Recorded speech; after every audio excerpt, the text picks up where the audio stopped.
Periods cup. ఇది దీని లోపల కప్ ఉంటుంది అనమాట. ఇది దీన్ని వాష్ చేసుకోవాలి వామ్ వాటర్లో. వాష్ చేసుకుంటే దీంట్లో మనం కప్పు పెడతాం కాబట్టి ఇది కూడా నీట్గా ఉండాలి, అందుకే ఇది వాష్ చేసుకోవాలి. తర్వాత మనం లోపల పెట్టుకునే కప్ అనమాట ఇది. దీనికి చూడండి గ్రిప్స్, దీన్ని ఆడాలన్నమాట ఇట్లా పట్టుకొని. పెట్టుకునేటప్పుడు నేను ముందు వీడియోలో చెప్పినట్టుగా ఎలా పెట్టుకోవాలో అది చూడండి.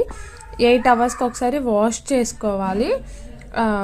వాష్ చేసుకుంటేనే మనకి ఏదైనా అనమాట. ప్యాడ్స్ అనుకోండి తీసేస్తాం కాబట్టి వాష్ చేసుకోవాల్సిన అవసరం లేదు. ఇది మళ్ళీ రీయూజ్ చేయాలి కాబట్టి వాష్ చేసుకొని నీట్గా ఉంటేనే బెటరు. ఇక్కడ ఇచ్చినవి చదవండి, నేను మొత్తం చదివేలోపు 1 minute అయిపోతుంది. ఇది size 1 size 2 ఉంటుంది అనమాట. 30 years బిలో వాళ్ళకి 30 years ఎబోవ్ వాళ్ళకి సైజెస్ చూసి తీసుకోండి మీరు.